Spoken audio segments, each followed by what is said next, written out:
ബഹുമാനപ്പെട്ട ഉസ്താദിനോട് വളരെ കൃത്യമായി ഞാൻ ചോദിച്ചിരുന്നു. ചോദ്യം സാധാരണ രീതിയിലുള്ള ചോദ്യങ്ങളെക്കുറിച്ചല്ല. ഞാൻ പറഞ്ഞത് നമ്മുടെ നാട്ടിൽ തർക്കത്തിലിരിക്കുന്ന ഒരുപാട് ചോദ്യങ്ങളുണ്ട്. ശിർക്കാണ്, ഞങ്ങൾ ശിർക്കാണെന്നും അത് പാടില്ല എന്നും വിശുദ്ധ ഖുർആനിൽ അതിന് ഉദാഹരണങ്ങളില്ല എന്നും. അതുകൊണ്ട് ചോദ്യം ഒന്നുകൂടി വളരെ ശ്രദ്ധിക്കുക. ഈ ശബ്ദം ശ്രവിക്കുന്ന സഹോദരന്മാർ പ്രത്യേകിച്ചും നമ്മുടെ നാട്ടിൽ തർക്കത്തിലിരിക്കുന്ന ചോദ്യങ്ങൾ, പ്രത്യേകിച്ച് ഒരു അപകടം വരുമ്പോൾ മുഹീദ്ദീൻ ശൈഖയെ കാക്കണേ, എന്തെങ്കിലും ഒരു രോഗം വരുമ്പോൾ ബദരീങ്ങളെ രോഗം മാറ്റണേ, ഈ രീതിയിലുള്ള ചോദ്യങ്ങൾ.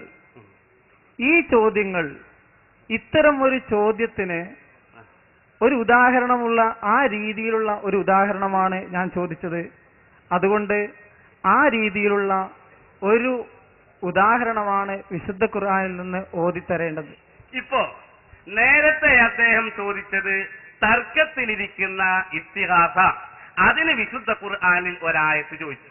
ഇപ്പൊ രണ്ടാമത് അതിന് ചങ്കിന് കൊള്ളുന്ന മറുപടി അങ്ങ് പറഞ്ഞപ്പോ നമ്മുടെ നാടുകളിൽ ഒരു കൈത് കൂടി, ഉപാധി ഒന്നുകൂടി. നമ്മുടെ നാടുകളിൽ നിലനിൽക്കുന്ന, എന്നിട്ടൊരു ഉദാഹരണം കൂടെ ഫിറ്റ് ചെയ്തു. ബാബുൽ കോടഞ്ചേരി എന്ന് കുട്ടിയെ കിതാബിലുണ്ടാവൂല. അതിനർത്ഥം കോടഞ്ചേരിക്കാർക്കുള്ള വിധി കിതാബിലുണ്ടാവൂല എന്നാ. അത് വേറെ വിഷയം. അത് നേരത്തെ ഇവിടെ വിശദീകരിച്ചു. അതിന്റെയൊക്കെ വളരെ വ്യക്തമായി തന്നെ പറഞ്ഞു.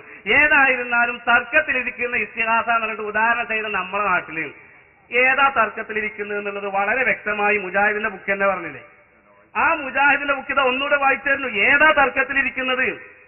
നിങ്ങളെ ഞാൻ ഇപ്പൊ പറയുന്നില്ല, ഇൻഷാ അല്ലാഹ് വളരെ വിഷയം നമ്മള് വിഷയങ്ങളൊക്കെ ശ്രദ്ധിക്കണമെന്ന് ഓർമ്മപ്പെടുത്തുകയാണ്. ചോദ്യം നമ്മൾ ശ്രദ്ധിക്കുന്നുണ്ട്, അതുകൊണ്ടാണ് വളരെ മറുപടി പറഞ്ഞത്.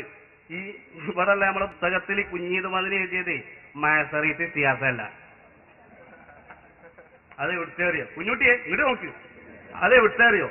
അത് കുഞ്ഞാൾക്ക് സിയാസ. തിരിയുണ്ടോ നിങ്ങൾക്ക്? തിരിയുണ്ടോ? അപ്പൊ ഈ കുഞ്ഞീതു മദനി കേരള നെതുവത്തുൽ മുജാഹിദീൻ പ്രസിദ്ധീകരിച്ച ബുക്ക. ആ ബുക്കിലുള്ള നിർവചനം അതാ തർക്കത്തിലിരിക്കുന്നത് നമ്മൾ കാണിച്ചു കൊടുത്തപ്പോ അല്ല അതിന് മറുപടി അത് ശരിക്ക് തന്നെ. പക്ഷെ അങ്ങനെയല്ല, എന്നിരുന്നാലും തന്നെയുമല്ല, അതല്ല ഇന്നീ നാട്ടിലുള്ള എന്ന് ഒക്കെ പോലെ പറഞ്ഞിട്ട് അങ്ങോട്ട് കൂട്ട് തന്നെ. എന്തിനാ കാപ്പൂന്റെ ഒട്ടിയിൽ മെനക്കെടുന്നത്? ആദ്യം ചോദിച്ചു തർക്കത്തിലിരിക്കുന്ന ഇസ്തിഗാസ. അപ്പൊ തർക്കത്തിലിരിക്കുന്ന ഇസ്തിഗാസ ഏതാന്നുള്ളത് മുജാഹിദിന്റെ ബുക്കിൽ ഞാൻ വായിച്ചു കൊടുത്തു. അപ്പൊ അതല്ലേ നമ്മുടെ ഈ നാടുകളിലുള്ള മുഹീദ്ദീൻ ശൈഖയെ കാക്കണേ. മുഹീദ്ദീൻ ശൈഖിന്റെ കാലത്തെ ഖുർആൻ അറിയിക്കുന്നത് മുപ്പരിക്കണം. അങ്ങനെ മുഹീദ്ദീൻ ശൈഖും റിഫായി ശൈഖും ബദരീങ്ങളും അടക്കുന്ന എല്ലാ മഹാരഥന്മാർക്കും ബാധക. അത് നേരത്തെ ഇവിടെ ആയത്തോതിയിട്ടുണ്ട്, അത് വേറെ വിഷയം. അപ്പൊ ഞാൻ ഓർമ്മപ്പെടുത്തുന്നത് തർക്കത്തിലിരിക്കുന്ന ഇസ്തിഗാസ എന്നാ പിൻവലിച്ചു പറഞ്ഞോട്ടെ. ഈ പുസ്തകത്തിൽ പറഞ്ഞെന്താ ഞങ്ങൾ തർക്കത്തിലിരിക്കുന്ന ഇസ്തിഗാസ എന്താന്നുള്ളത് വരമൊഴിയായി ലിഖിത രൂപത്തില് കേരള നെതുവത്തുൽ മുജാഹിദീന്റെ ഉത്തരവാദിത്തപ്പെട്ട ആളുകൾ എഴുതി വെച്ച് രേഖപ്പെടുത്തിയ രേഖ, അത് പരസ്യമായി ഈ ജനസംഖ്യത്തിന്റെ മുമ്പില് നിങ്ങൾക്കത് പിൻവലിക്കാൻ തയ്യാറുണ്ടോ, ആർജവമുണ്ടോ, ആണത്തമുണ്ടോ എന്ന് ഈ സമയത്ത് വെല്ലുവിളിക്കുന്നില്ല. മെല്ലെ വിളിക്കുക. അത് വെല്ലുവിളിച്ചിട്ട് നമ്മൾ ഇനി കൊളാക്കണ്ട, മുഖാമുഖല്ലേ. അപ്പൊ തർക്കത്തിലിരിക്കുന്ന ഇസ്തിഹാസം എന്ന് പറഞ്ഞാലേ താക്കുൻകുട്ടി തൊള്ളേന്ന് പറഞ്ഞാൽ പോരാ, വായേന്ന് പറഞ്ഞാൽ പോരാ, ലിഖിത രൂപത്തിൽ പറ. അതാ ഞങ്ങളിവിടെ വായിച്ചത്. ആ തർക്കത്തിലിരിക്കുന്ന മനുഷ്യ കഴിവിന് അതീതം ആണോ വിധേയമാണോ ഇസ്തിസ്ഖാ എന്നുള്ളത്? അതിനെപ്പറ്റി എന്തേലും ഒന്ന് പറഞ്ഞോ? ഞാനൊന്ന് ഇവിടെ വിശദീകരിച്ചില്ലേ. ആ വിശദീകരിച്ച വിശദീകരണത്തിന് കാമാന്ന് പറഞ്ഞില്ല. ഇതിന് എഴുതിയത് നെതുവത്തുൽ മുജാഹിദീന്റെ ഉത്തരവാദിത്തപ്പെട്ട പുസ്തകത്തിൽ എഴുതിയ ആ നിർവചനം അനുസരിച്ചുകൊണ്ട് മൂസാ നബിയോട് കൗമ് ചെയ്തത് എന്താ? ചോദിച്ചോടി, ഒരു കുഴപ്പമില്ല. ചോദ്യം ആവർത്തിച്ചോടി കുഴപ്പമില്ല. പക്ഷെ ഇതിനെ സംബന്ധിച്ച് എന്തെങ്കിലും ഒന്ന് പറഞ്ഞിട്ട് അതല്ലേ മറുപടി പറയേണ്ടത്, ഇതല്ലേ നല്ലത്. പക്ഷെ ഓരെന്തിന്റെ അറിയോ, ഒരു ചോദ്യം പഠിച്ചു തരും. ഞാൻ ഇപ്പൊ മായുമുഖാമുഖ കേട്ട മനുഷ്യൻ തന്നെ ഒരു ചോദ്യം പഠിച്ചു തരും. അതിന് മറുപടി ആ ചോദ്യം തന്നെ ഇത് ഞങ്ങൾ ഒരുപാട് നേരം ചോദിച്ചിട്ട് മറുപടി ഉണ്ടായില്ലോ, പേരോടുന്ന് മറുപടി ഉണ്ടായില്ലോ എന്നൊക്കെ പറയാൻ വേണ്ടിയിട്ട് അങ്ങനെ പഠിച്ചു വെച്ച അതിന് നിർവാഹമൊന്നുമില്ല.